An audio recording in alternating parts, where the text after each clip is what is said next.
You know the feeling. A sudden, phantom vibration against your leg. Your hand reaches into an empty pocket, driven by an unconscious reflex.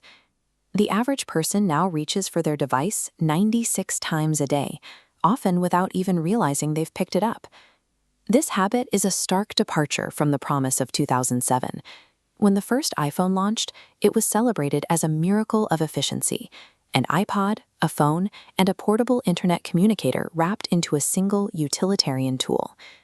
When UCLA psychiatrist Gary Small warned a year later that heavy smartphone use could weaken the brain circuits required for human interaction, the scientific community largely dismissed his claims as alarmist. Since then, average mobile screen time has surged to nearly 4 hours daily. Our feeds are no longer passive lists. They are powered by algorithms mathematically optimized to keep our attention captive, operating with the same psychological hooks as slot machines. Beyond the frustration of lost focus, these devices are physically altering the anatomical structure of your brain. Historically, humans exercised their memories every day. Traditional London cab drivers, for example, had to navigate a sprawling, chaotic physical map of city streets without ever stopping to check a screen. Today, we outsource almost all of our factual and spatial memory to search engines and GPS. We no longer force our brains to hold on to information, leaving our mental muscle for memory completely unexercised. A 2021 study revealed the consequence of this outsourcing. Excessive smartphone use reduces the physical size of the hippocampus, the brain's center for learning and memory. A larger meta-study of MRI scans confirmed chronic users show a severe drop in gray matter volume across neural regions, including the anterior cingulate cortex. When you stop using the systems responsible for complex thought and episodic memory, those physical regions deteriorate. This loss of gray matter is a direct precursor to an increased risk of developing dementia later in life. Smartphones also manipulate our natural stress response. App developers build in features like the pull-to-refresh motion specifically to exploit our natural desire for rewards, triggering massive, unnatural spikes of dopamine. The anticipation of that digital reward sends a flood of neurotransmitters rushing into the brain, directly targeting and overwhelming the prefrontal cortex. This logical decision-making and emotional control center can go haywire and shut down when hit with constant sensory overload. With your logical center offline, your amygdala acts as an emergency biological override. It takes control, inducing a state of physiological stress. This chemical hijacking leaves the brain in a state of chronic stress, trapping the user in a loop of mindless doom scrolling. We often justify this constant phone interaction by claiming we are multitasking, but human multitasking is a biological myth.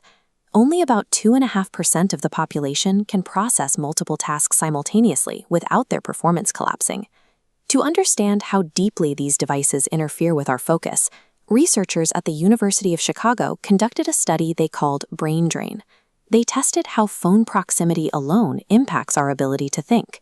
Participants were given a series of complex cognitive tests. One group had their phones secured entirely in another room. The other group had their phones sitting right on their desks, completely powered off. This chart displays the resulting cognitive scores. The tall bar shows the performance of subjects whose phones were in another room. The depleted bar represents those whose phones were visible. Because the brain has a limited capacity to process information, it burns resources just to resist the temptation of a nearby screen.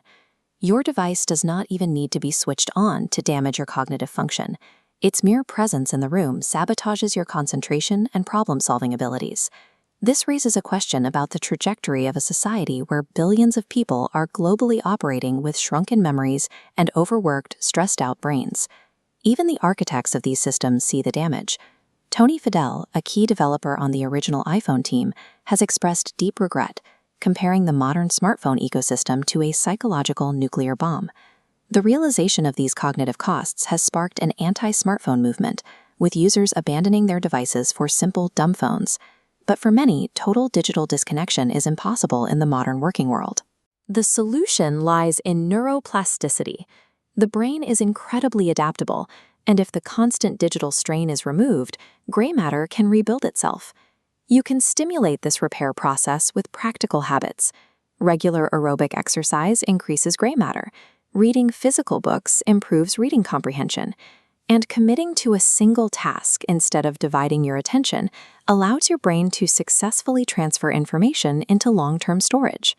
Above all, you can eliminate the brain drain effect with one spatial rule. When you need to do deep, complex work, physically leave your smartphone in a different room. Tech companies designed the hardware and the algorithms that capture our attention, but the biological power to repair our focus and rebuild our memories remains in our own hands.